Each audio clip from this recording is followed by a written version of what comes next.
Gamora has folded the Marvel Universe in half, and we have some freaky stuff, man. And it starts with Infinity Warp's Soldier Supreme #1. Hit the music.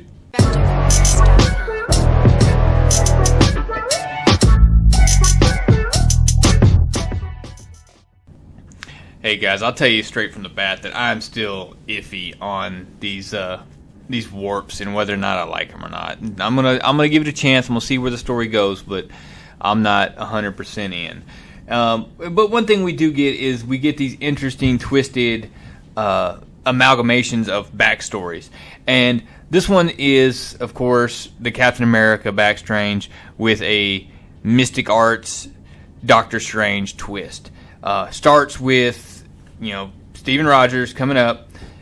He's been disqualified from military service, just like we're very much used to. And Dr. Erskine is the doctor who is working on him. And Dr. Erskine is a she in this Marvel universe, as we saw in Infinity Wars #3.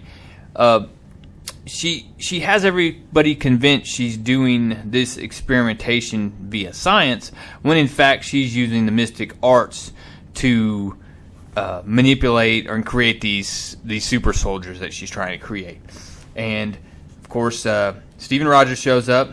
She injects him, and they're convinced it didn't work, and so they're convinced not another one. And then he burst out, and he's freaking out. And right as he does this, you got the guy in the back, who the Nazi who's going to try to kill him, and he whips out and shoots the Doc instead for the Fuhrer, and shoots her.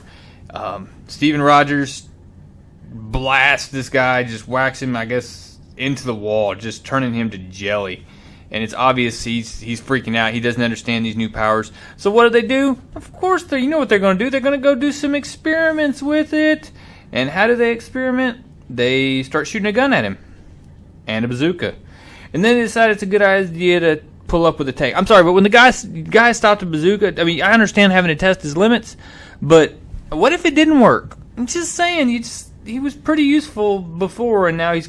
But it does work, so no reason to stick around at that point. But then you go into his Howling Commandos. You get some funny ones in the back here, like Bucky Wong, and I'm pretty sure that's Dum Dum Fury. And so you got some more interesting twists in there. And guys, if I go through in these books and you catch a warp that I miss, put it down in the comments, because I'm telling you, they're everywhere. Every time you turn around, there's another one. But it goes into the war and what happened during the war, and basically them liberating one of the towns, and talking about how that was a good day. And then you have them hanging out in the Ardennes. It's Bucky Wong and the Soldier Supreme hanging out, and they're just nestled down for the night, right? Trying to wait for the enemy to do whatever the enemy's going to do, and they get incoming artillery, and it hits right on top of them, and there's nothing left of Bucky. Somehow, Steven Rogers survived, but he's just sitting there clawing the ground, trying to bring back Bucky, and whether or not he doesn't even stop to consider whether or not he should. But here's something I want to know as far as the Infinity Warps go: is why does the Winter Soldier already have a metal arm with a Russian star on it? So afterwards, Dum Dum Fury and Steven Rogers are walking, and you're kind of seeing this internal two souls in one body conflict going on, where Captain America, part of him wants to lead. He wants to be up front. He wants to lead soldiers, and that's what he wants to do. But the other part of him, the Doctor Strange part of him, believes in and wants to do everything in secret. He thinks that's where it should be done. Well, he's sitting there talking to Dum Dum Fury about this, and a messenger runs up and lets him know that Hitler's dead.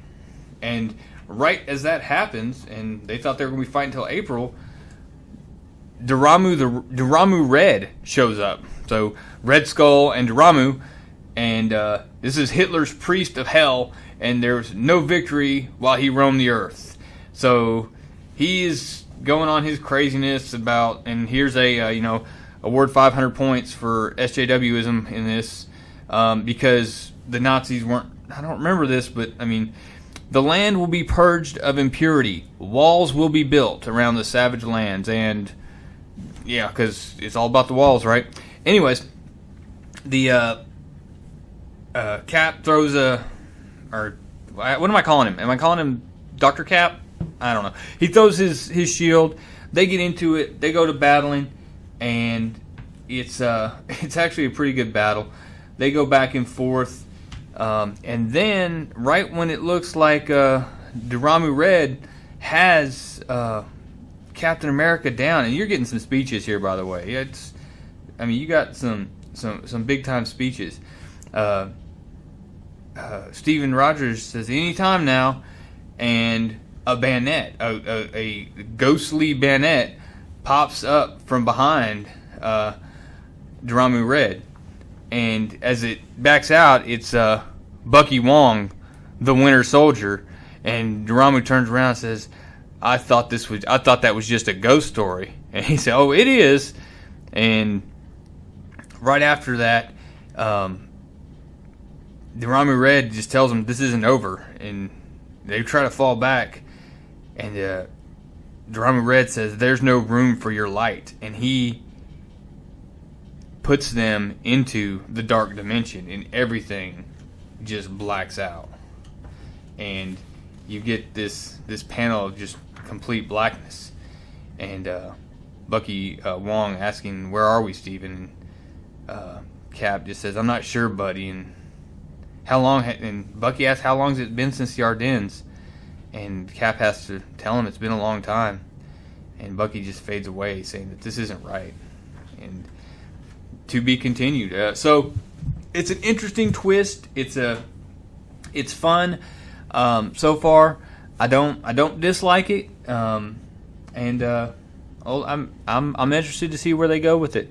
Like I said, if you see any of these other warps that are in the background of these books, let me know, because I know I'm going to miss some, because I've heard they're everywhere. So hey, make sure you click subscribe, hit the bell for notifications, guys. Leave a comment, give me a thumbs up, hit that like, and thanks for helping this channel grow. We will get to Iron Hammer #1 next. So, Real Comic Stacks, out.